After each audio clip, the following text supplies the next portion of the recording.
Have you been wanting to go camping, but you have no one to go with? Well, it's okay if you go alone. If you're just a little nervous like I was when I first started my solo camping journey, here are my top 10 tips to help you feel more comfortable solo camping. First tip is to start small and stay close to home. I started my solo camping journey going to state parks here in Oregon. It's like right now I'm here at Keep Lookout, and it's only about an hour and a half from where I live. It's close enough that I can get home if I need to, if something happens. Start small and stay close to home. Another tip is to let a loved one know where you're going to be. I share my Google Maps location with my partner, so even though he's not camping with me, he knows where I'm at. And that just gives me a sense of comfort knowing that even though I'm by myself, he knows where I'm at all times. If you're new here, welcome. I'm Tori, and I'm on a mission this year to go from campgrounds to my very first wild camp here in the Pacific Northwest.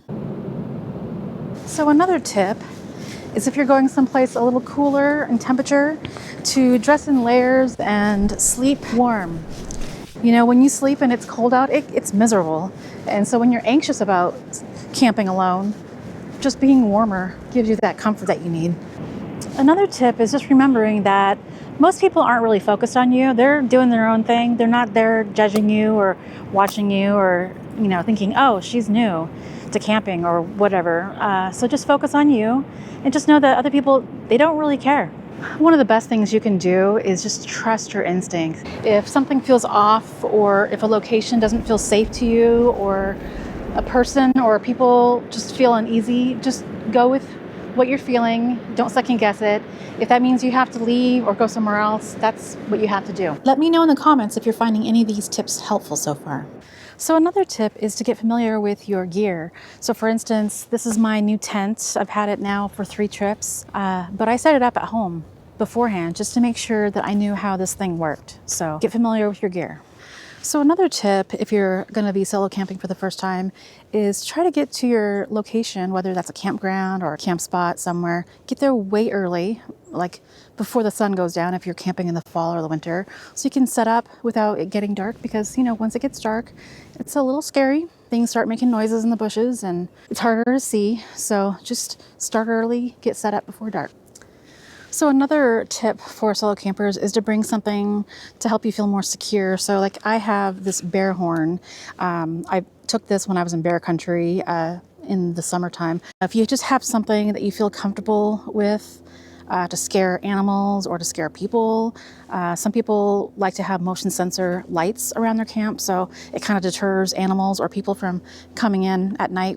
Just get something that you feel more secure. So another tip is to bring entertainment. So once you're done with your outdoor activities like hiking or walking or sightseeing, just bring some entertainment. Like I like to bring books on my Kindle, and if you're a Prime member on Amazon, you can get some free books to download. And another thing is I like to do is just download some Netflix shows or movies. So when you're, in your tent in the evening and it's, dark out and it's 7 o'clock, 8 o'clock, and you still have hours to go, and it's a little nerve-wracking when it's dark and you're by yourself in a tent, just bring some entertainment so you can kind of calm your nerves a little bit. Another tip that really helped me is watch some YouTube videos.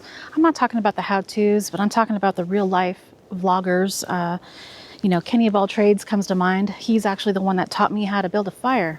I've never built a fire by myself, so I watched him do it and I thought, you know what, I can too.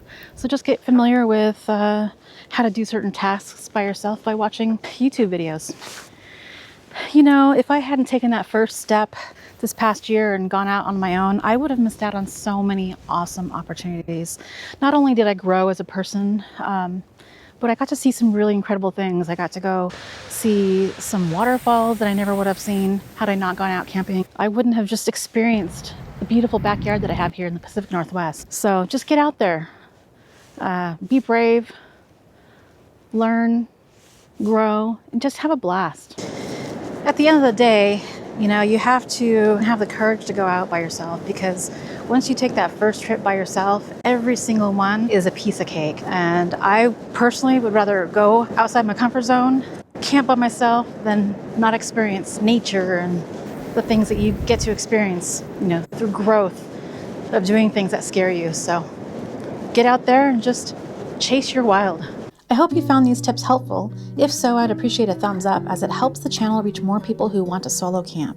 If you want to follow along in the next step of my solo camping journey, from campgrounds to dispersed camping, make sure you hit subscribe so you don't miss out on any upcoming adventures. Until then, go chase your own wild.